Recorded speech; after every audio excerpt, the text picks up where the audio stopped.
Assalamualaikum warahmatullahi wabarakatuh. Halo anak-anakku semua, bagaimana kabarnya hari ini? Semoga kalian semua sehat selalu dan tetap semangat untuk belajar fisika bersama saya, Hanifah Ayunari.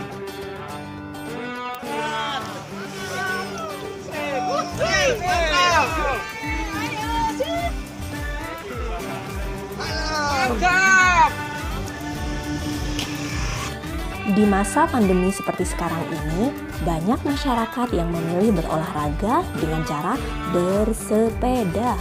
Nah, jadi bersepeda dianggap adalah olahraga yang cukup aman di masa pandemi seperti sekarang ini. Jadi untuk physical distancing, nah kalau kalian amati pada sepeda yang bergerak, kira-kira bagian mananya ya yang berputar? Betul sekali.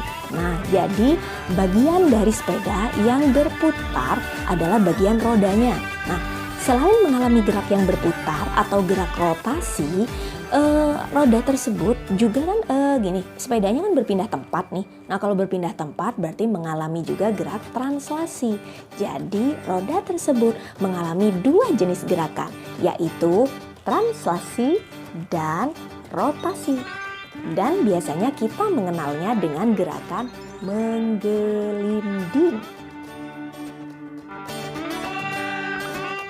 Nah, bagaimana nih besarnya energi kinetik pada benda-benda yang menggelinding seperti roda sepeda tadi? Simak penjelasannya berikut ini. Kalian pasti ingat tentang energi kinetik translasi. Ya, energi kinetik translasi adalah salah satu energi yang dipengaruhi oleh kecepatan suatu benda dan dinyatakan sebagai EK sama dengan setengah mv kuadrat, dengan M adalah massa yang bersatuan kilogram dan V adalah kecepatan yang bersatuan meter per second. Nah, untuk energi kinetik rotasi dipengaruhi oleh kecepatan sudut suatu benda. Jadi dinyatakan sebagai EK sama dengan setengah I omega kuadrat, dengan I adalah momen inersia yang bersatuan kilogram meter kuadrat dan omega adalah kecepatan sudut dengan satuan radian per second. Karena gerakan roda adalah gerakan yang menggelinding, yaitu merupakan gabungan dari gerakan translasi dan rotasi, maka energi kinetiknya juga merupakan penjumlahan dari energi kinetik rotasi dan energi kinetik translasi. Sehingga bisa kita tuliskan energi kinetik untuk gerak menggelinding sebesar setengah I omega kuadrat ditambah setengah mv kuadrat. Nah, bagaimana nih contoh cara menyelesaikan persoalan tentang gerak menggelinding? Simak berikut ini ya. Berawal dari posisi dan kemiringan yang sama, dua benda berupa bola pejal serta kelongsong bola menggelinding ke bawah. Maka A.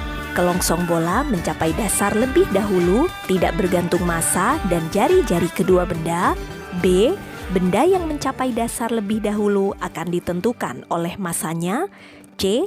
Kedua benda mencapai dasar bersamaan, tidak tergantung massa dan jari-jari mereka. D.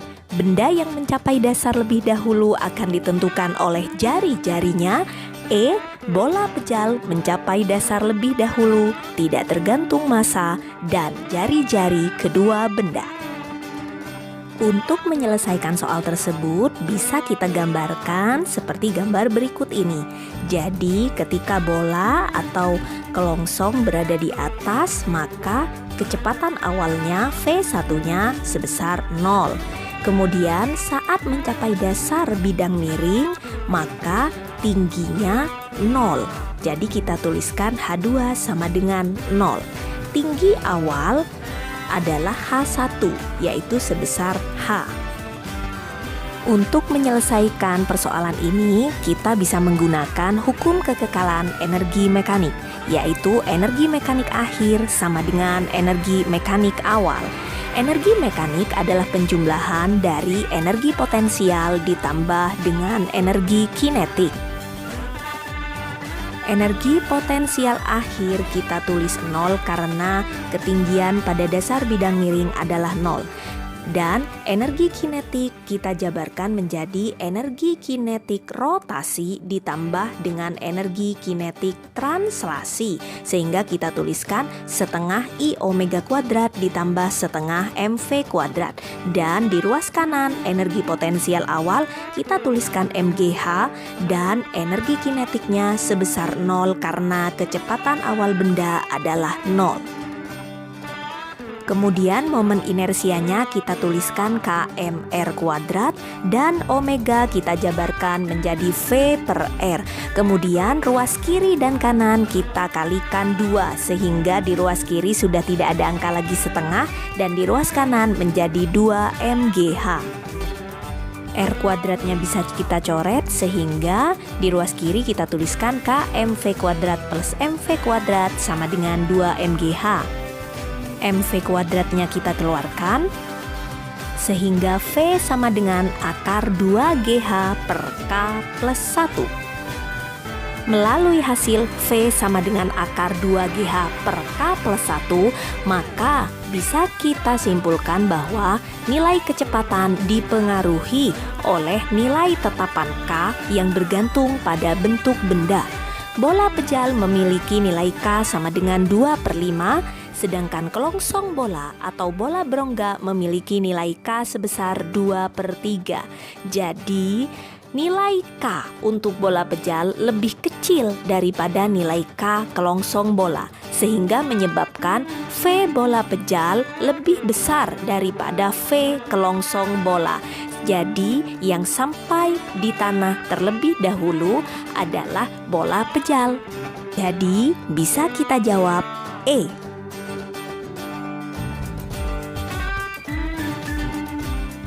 Bagaimana, Nak? Mudah kan? Kalian pasti bisa. Nah, setelah kalian memahami contoh soal tadi, bagaimana contoh cara penyelesaian tentang gerak menggelinding, nah, kali ini ada soal yang lebih menantang. Are you ready? Let's go! Ivan menggelindingkan kelereng di atas perosotan setinggi 1,75 meter. Jika percepatan gravitasi 10 meter per second kuadrat, berapakah kecepatan kelereng ketika sampai di dasar perosotan? Soal ini bisa kita selesaikan dengan persamaan pada soal sebelumnya, yaitu V sama dengan akar 2GH per K plus 1.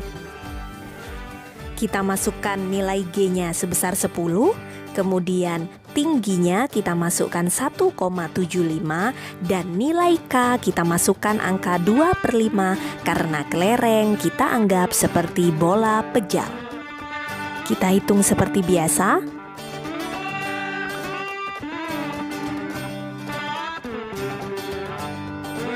Dan kita dapatkan akar 25 yaitu sebesar 5 meter per second. Jadi kecepatan kelereng ketika sampai di dasar perosotan sebesar 5 meter per second. Bagaimana, Nak? Mudah kan?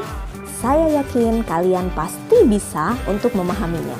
Nah, tetap jaga kesehatan dan tetap semangat ya, Nak, untuk belajar fisika walaupun belajarnya jarak jauh dari rumah. Oke, semoga yang sedikit ini memberikan manfaat untuk kalian semua. Kurang lebihnya mohon maaf. Wassalamualaikum warahmatullahi wabarakatuh. Semangat fisika!